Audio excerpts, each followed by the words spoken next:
تحفظ ختم نبوت، ناموس رسالت، رد قادیانیت، حالات حاضرہ اور دیگر اہم ملکی و بین الاقوامی موضوعات پر مبنی مستند اور معلوماتی پروگرامز دیکھنے کے لیے KTV آفیشیل کے YouTube چینل کو سبسکرائب کیجیے۔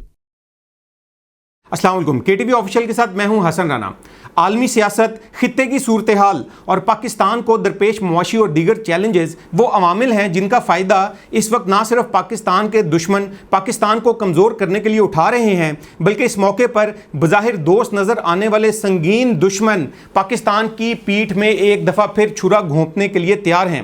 کچھ دن قبل جڑانوالہ میں ہونے والے افسوسناک واقعات کی جتنی مذمت کی جائے وہ کم ہے۔ پاکستان میں جہاں اسلام، شاعر اسلام اور حضور نبی کریم صلی اللہ علیہ وآلہ وسلم کی عزت و ناموس کا تحفظ حکومت کی اولین ذمہ داری ہونا چاہیے، وہیں پاکستان میں بسنے والی پرامن اقلیتوں کے جان، مال، عزت اور مذہبی مقامات کی حفاظت بھی حکومت اور پاکستان کے مسلمانوں کی بڑی ذمہ داریوں میں سے ایک ہے۔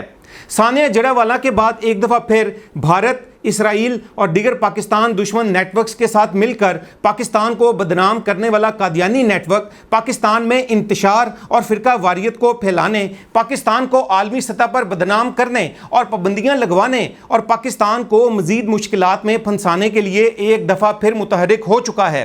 پاکستان میں بسنے والی مسیحی، ہندو، پارسی اور دیگر مذہبی اقلیتوں کو پاکستان میں مکمل مذہبی آزادی حاصل ہے، جس کا اظہار ان مذہبی اقلیتوں کے رہنما اکثر اوقات KTV کے پروگراموں میں بھی کرتے رہتے ہیں۔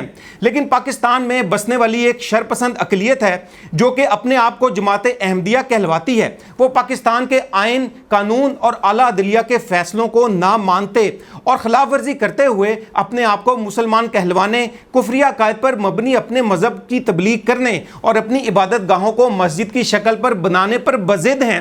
پاکستان کے آئین و قانون کے مطابق قادیانی نہ تو اپنے مذہب کی تبلیغ کر سکتے ہیں اور نہ ہی کوئی شعار اسلامی استعمال کر سکتے ہیں، لیکن قادیانی نیٹ ورک اور اس کے ممبرز غیر قانونی طور پر جان بوجھ کر نہ صرف قادیانیت کی تبلیغ کرتے ہیں بلکہ اپنی عبادت گاہوں کو مساجد کی شکل پر تعمیر بھی کرتے ہیں، اور جب حکومت ان کی ان غیر قانونی سرگرمیوں کے خلاف قانونی کارروائی کرتی ہے تو یہ افراد نہ صرف پاکستان بلکہ عالمی سطح پر اقلیتوں کے حقوق اور مذہبی آزادی کے نام پر پاکستان کو بھارت اور دیگر پاکستان دشمن قوتوں کے ایما پر بدنام بھی کرتے ہیں، جس کا ذکر یورپی تحقیقاتی ادارے EU ڈسانفو لیب کی رپورٹ انڈین کرونیکلز میں بھی کیا جا چکا ہے۔ اب ایک دفعہ پھر سانحہ جڑانوالہ کی آڑ میں ملک دشمن قادیانی نیٹ ورک اور اس کے ممبرز پاکستان کو نقصان پہنچانے کے لیے 5th جنریشن وار کے میدان جنگ سوشل میڈیا پر فعال ہو چکے ہیں۔ پچھلے کچھ عرصے کے دوران انتظامیہ نے قادیانی نیٹ ورک کی عبادت گاہوں پر مساجد کی طرز پر بنی غیر قانونی تعمیرات کو ختم کیا۔ اب قادیانی نیٹ ورک اور ان کے سہولت کار سانحہ جڑانوالہ کی آڑ میں یہ پروپیگنڈا کر رہے ہیں کہ پاکستان میں صرف چرچز ہی نہیں بلکہ مسلمانوں نے ہماری عبادت گاہوں کو بھی مختلف اوقات میں توڑا اور نقصان پہنچایا ہے، اور عالمی برادری اس کا بھی نوٹس لے۔ حقیقت یہ ہے کہ قادیانی عبادت گاہوں پر سے ختم کی جانے والی غیر قانونی تعمیرات کو انتظامیہ نے قانونی کارروائی کے تحت ختم کیا، لیکن قادیانی نیٹ ورک کے یہ کارندے بڑی چالاکی سے سانحہ جڑانوالہ کی آڑ میں اپنے شیطانی کھیل کھیلتے ہوئے مذموم مقاصد کی تکمیل میں سرگرم ہیں۔ اسی طرح قادیانی نیٹ ورک اور اس کے سہولت کار ملحد، لبرلز اور سیکولرز وغیرہ سانحہ جڑانوالہ کی آڑ میں قانون ناموس رسالت 295C، اسلامی دفاعت اور پاکستان کے اسلامی تشخص کے خاتمے کے لیے بھی سرگرم ہو چکے ہیں۔ سانحہ جڑانوالہ سے کچھ دن پہلے ہونے والا اقلیتی مارچ، قومی اسمبلی میں اقلیتی کمیشن کے بل کی منظوری، اور پھر سانحہ جڑانوالہ اور اس کے بعد قادیانی نیٹ ورک کی اس واقعے کی آڑ میں اسلام اور پاکستان دشمن سرگرمیوں کے بعد چند انتہائی اہم سوالات یہاں پر جنم لے رہے ہیں۔ 11 اگست کو ہونے والا اقلیتی مارچ کیوں اور کس کے کہنے پر کیا گیا؟ اس نام نہاد اقلیتی مارچ کو بھارتی میڈیا پر آخر اتنی پذیرائی کیوں دی گئی؟ اس نام نہاد اقلیتی مارچ میں ہم جنس پرست افراد اور مورت مارچ والوں نے کیوں شرکت کی؟ اس نام نہاد مارچ میں نظریہ پاکستان کے خلاف مطالبات کیوں رکھے گئے؟ اس نام نہاد مارچ میں قادیانی نیٹ ورک اور اس کے ممبرز کا کیا کردار رہا؟ PDM حکومت نے اتنی تیزی میں جاتے جاتے اقلیتی کمیشن کے قیام کا بل کیوں منظور کیا؟ اقلیتی کمیشن کے بل میں متنازعہ شقوں کو کس نے اور کس کے کہنے پر ڈالا گیا اور پھر کیوں اور کس کے کہنے پر نکال دیا گیا؟ کیا سانحہ جڑانوالہ ایک منظم سازش تھا؟ ثانیہ جڑاوالا میں شریک ملزمان مبینہ طور پر جڑاوالا سے باہر سے آئے تو ان شرپسند افراد کو آخر کون لے کر آیا؟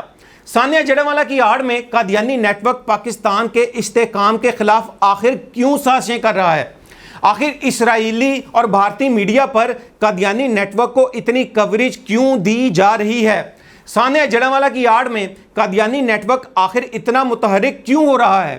کیا ثانیہ جڑاوالا قانون ناموس رسالت یا قادیانیوں کے خلاف بننے والے قوانین کو ختم کرنے کی کوئی سازش تو نہیں ہے؟ یہ اور ان جیسے اہم مزید اٹھنے والے سوالات کے جوابات شاید حکومتی تحقیقات کے بعد منظر عام پر تو آئیں، مگر ان واقعات اور ثانیات سے ہمیں بطور مسلمان اور پاکستانی کئی اہم چیزیں سیکھنے کو ملتی ہیں۔ خدارا کبھی بھی قانون کو اپنے ہاتھ میں نہ لیں۔ توہین مذہب یا کسی بھی غیر قانونی سرگرمیوں سے متعلق اطلاع قانون نافذ کرنے والے اداروں کو دیں۔ اور میں یہاں پر خاص طور پر مسیحی رہنماؤں سے اپیل کرنا چاہوں گا کہ آپ بھی اپنے اندر ملک دشمن عناصر کو ڈھونڈیں جو شاید صرف معاشی فائدے یا مغربی ممالک کے ویزوں کی خاطر نبی کریم صلی اللہ علیہ وسلم اور شاعر اسلام کی منظم انداز میں توہینات کرتے ہیں۔ آخر پر میں حکومت اور انتظامیہ سے یہ اپیل کروں گا کہ ملک میں بڑھتے ہوئے توہین مذہب اور جڑاوالا جیسے واقعات کی روک تھام کے لیے فوری قانونی کارروائی کو عمل میں لائے جانے کو یقینی بنائیں اور اقلیتوں کے حقوق کی آڑ میں عالمی سطح پر جاری پاکستان مخالف سرگرمیوں میں ملوث قادیانی اور دیگر عناصر کے خلاف بھی تحقیقات اور فوری قانونی کارروائی کی جائے۔ حسن رانا کو KTV آفیشیل کے ساتھ اجازت دیجیے۔ اللہ حافظ۔